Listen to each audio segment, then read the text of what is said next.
This week on World Traveler Cooking, we're going to make meat-stuffed potato pancakes. Now, these delicious and relatively hearty meals are found throughout Lithuania, Russia, all of Eastern Europe, really. And of course, everywhere will claim them as their own. There may be some small stylistic differences, but they're all very similar. Now, if you like cepelinai, you can kind of see this as a dish which is in some ways very similar and in other ways a little different from this flagship of Lithuanian cuisine. And it's a lot easier and faster to make. So if you want something that you can just throw together quickly, this dish is a really good option. Now, I've covered in my other videos several other ways of grating potatoes. These include the shred and puree method that we covered with the zucchini kugeles, the star grater method, which I've used many times in the past, but today I'm going to show you a wonderful Lithuanian machine for grating potatoes. I got one, and that makes our work a whole lot easier. So let's go through the ingredients first. Now the filling, we're going to use maybe a quarter of this pork here, so about 100 grams. We'll use a bit of fresh herbs of whatever kind you'd like, or dried herbs if you don't have any. I'm using fresh marjoram today. You could use dried basil or fresh basil or dill or whatever you'd like. I'll leave that part up to you. We will have salt and pepper, which I didn't bring out, and we'll put some onion in. And that's basically going to be our filling. The outside of the potato pancake is, of course, potatoes. And it's worth noting here that you can also use old potatoes here. I'm using some old and some new. If your potatoes are sprouted, just pull off the eyes and you're good to go. It's worth noting that when potatoes sprout, they change internally a bit chemically. And so they'll give a different consistency if they're old and sprouted potatoes versus new potatoes, like this one, for example. But just because they're a little squishy and sprouted doesn't mean anything bad. You just don't want them like moldy or actually rotting. We'll add to this an egg. And I have about half a kilogram of potatoes here. So that should be enough for at least 2 portions. You can use more or less as you like. If you use less, maybe omit the milk. To this we'll also add an onion. This onion will go into the grater before our potatoes. And a bit of milk. And of course, in everything I make it with whole milk. You can also garnish this with, at the end, maybe dill and sour cream or whatever you like. So, let's go ahead and get started. So, to make the filling, this is quite simple.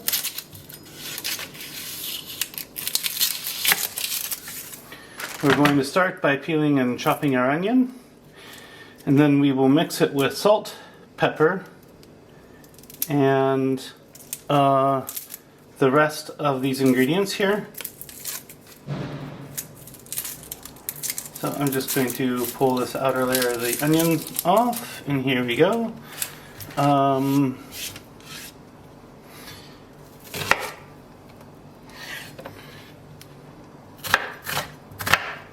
you want to chop the onion pretty finely.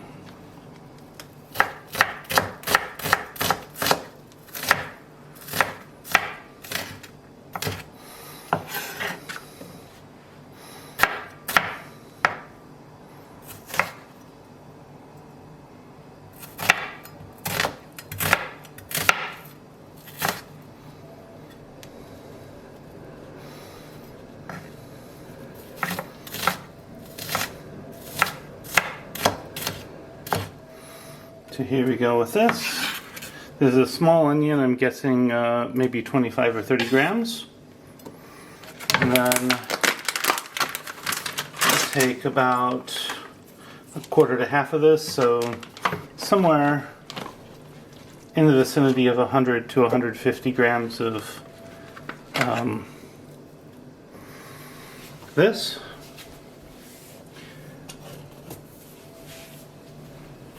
We'll salt it.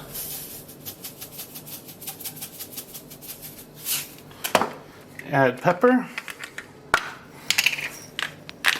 And I like to use fresh ground pepper.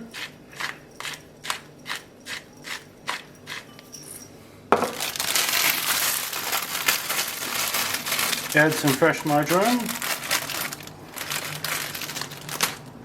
And fresh marjoram is pretty strong stuff, so it actually doesn't take very much. But I also really like the flavor of fresh marjoram, so I'm going to add a little more than maybe you'd want to add. And then from here, we're just going to mix it up with our hands.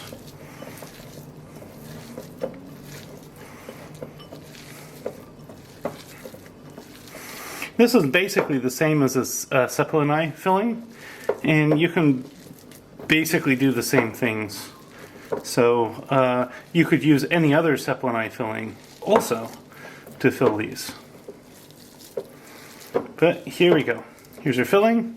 We'll pop it in the refrigerator until we're ready for it, and we'll get started on the potato batter. So the next way you can grate potatoes is with a potato grating machine. Now this one is a really nice machine. It's I guess I'll show you the inside of it also. Basically, this machine is basically an electric motor which powers this set of blades here that go around and will basically reduce to pulp. Let's see if I can show this to you clearer. These blades will basically reduce to pulp pretty much anything you could possibly run onto them. In fact, I'll just take the blade out and show you.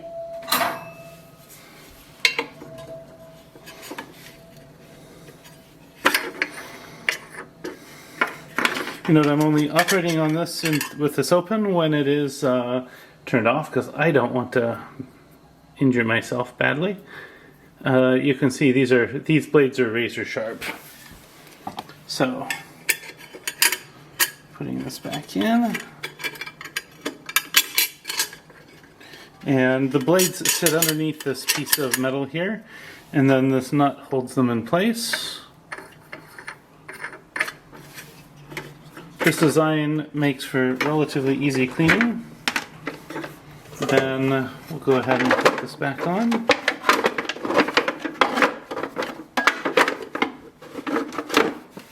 There we go. And where did the handle go? Here's the handle.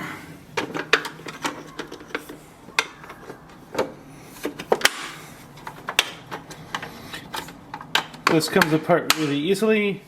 It cleans easily. It's great. So I'm going to plug this in. I'm going to set it back a little bit. Put my bowl underneath. They say this can grate around 80 kilograms of potatoes an hour. So first thing is I'm going to throw in the onion, which I've now peeled. Before I turn it on, I will also take some of my potatoes, which I have peeled and put in cold water. I'll put over the top. I will take the plunger, put the plunger on before you turn it on, otherwise you'll end up with a mess.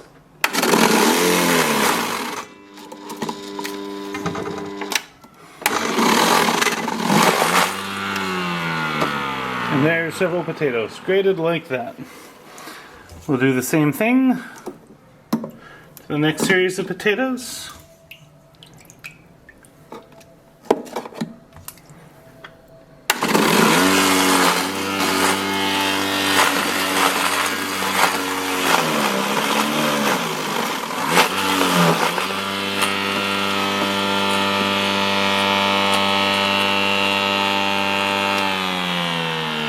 And all of our potatoes are now grated. Now normally I like to drain these and then add the starch back or not, but in this case you can see with this machine it comes out really thick, so I'm not going to drain anything. I'm just going to open up the machine, clear out any additional stuff, any additional mash. You'll see there definitely is additional mash to be cleared out. So we'll add that to our bowl. And then I'll be back to make the rest of the batter. So I've now added 1 egg and a bit of milk. I might add just a little more milk. The amount of milk and eggs you add will depend upon how old the potatoes are. You'll kind of learn through experience. So again, I'm going to add a little bit of pepper onto the batter, and I will lightly salt it.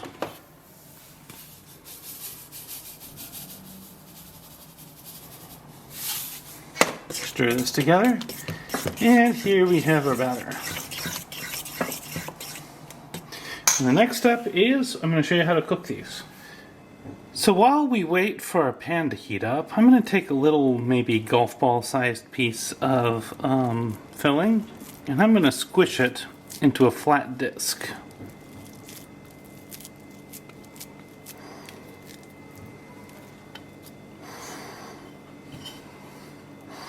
And this will be the filling of one of the pancakes. And then I'll set it aside and I'll wait for this to heat up, and once the pan is hot, we'll start cooking. Now once the pan's a bit hot, we're going to add some oil. That looks like about the right heat. So I'm going to cook a couple of these, and then I will be back to show you cooking one of them in particular. Like all pancakes, heat management is super important. So you want to have your pan decently hot, and then you probably want it on a medium heat to keep it from overheating. So to make these, once you have your pan hot, put a little oil in, stir it around. If you have a completely non-stick pan, put oil in while the pan's not super hot. If you have a metal pan, then heat the pan up more. I'm going to take my gravy ladle. I'm going to take about 2/3 of a ladle bit. I'm going to put it in, and then I'm going to spread it around with the gravy ladle itself.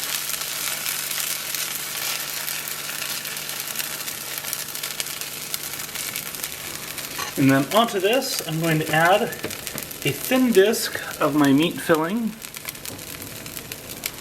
and then a small amount of the batter on top, which again I will spread around so that it covers well. Now these are quite a bit thicker than your standard potato pancakes, and they have meat in the middle, which you probably want to cook very well. So my recommendation is cook this by time. I would say about 5 minutes to the side. If it's spattering a lot, you can take a lid and just put it about halfway over the top, and then we'll be back in about 5 minutes to flip it over. So after about 5 minutes, I'm hearing the sizzling stopping. So I'm going to take this and I'm going to flip it. And look at that nice brown color there. That's awesome. Now we'll let this cook for about 5 minutes, and then we will plate it and serve. So now it's been maybe 10 minutes or so. Flipping it, I think I flipped it twice each time. I think this is looking about done. So I'm going to put this on a plate. So to plate it, just for a simple lunch and Taste test, I'm just going to put one on a plate. I'm going to top it with some creme fraiche. Although this creme fraiche seems oddly curdled, I'm sure it will be fine. And then I'm just going to tear a little bit of dill to go on top of that. And here we have our meat stuffed potato pancake. Next, the taste test. And now for the taste test.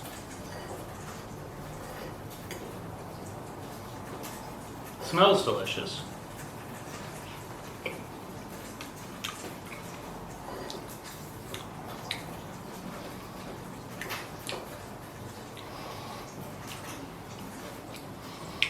This is really hearty. It's delicious, it's full of flavor, it's just delicious. I can't find another way to describe it. This is something I love to make, and I love to make it because it's really good. Now, if you find this content interesting, I hope I've earned a like and a subscription from you, and please click the subscription drop down and select the notification icon, the bell, so that you can be notified when I release more content. And please, if you see something you would prefer to do differently, feel free to note that in the comments. It's valuable to anybody else who watches my video, and I don't mind it when people suggest different ways of cooking things on my channel. So I'd like to make that offer explicit. At any rate, recipes in the description. Bon appetit, and see you next week. At any rate, recipes in the description. Bon appetit, and see you next week.